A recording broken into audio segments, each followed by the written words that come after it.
A 14-year-old Stuart boy is lucky to be alive after being bitten by a venomous snake. Good evening, everyone. I'm Jay Cashmere. I'm Shannon Cake. This Martin County teenager almost became prey to a 4.5-foot rattlesnake right in the teen's own backyard.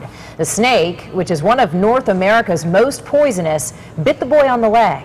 He was rushed to the hospital, and it doesn't look like he's out of the woods just yet. News Channel 5's Dan Corcoran covering Martin County tonight. He's joining us live from Stuart with details. Dan?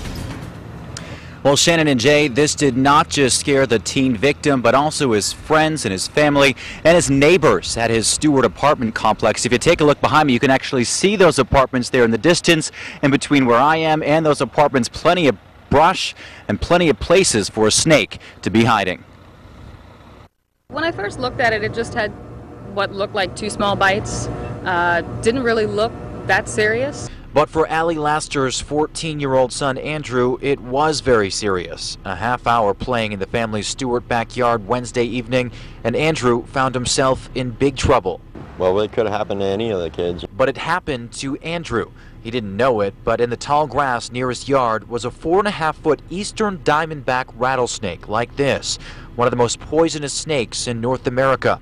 For some reason, this one went after Andrew when the teen was all alone, springing from the ground and biting down on Andrew's calf. The teen was bitten somewhere in this yard. He immediately felt the pain of that snake bite, but was still able to make it back to his apartment complex for help.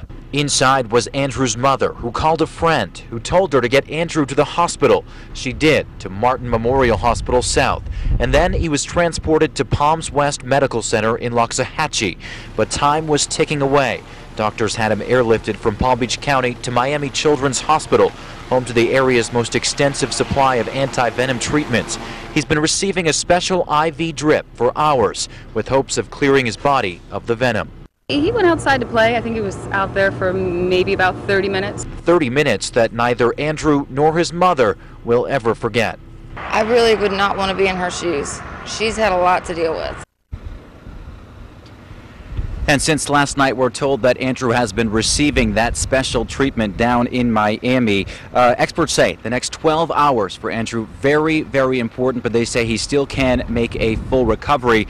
As for the snake, Andrew was the last one to see it, so it is likely back somewhere out here in this brush tonight. Live in Stuart, Dan Corcoran, WPTV News Channel 5. Coming up at 5:30 tonight, David Hitzig from the Bush Wildlife Sanctuary is joining us live with a diamondback rattlesnake to tell us more about these snakes. Plus, coming up at 6 o'clock, we are talking to an emergency room physician about what you should and should not do after a snake bite like this one. Covering India.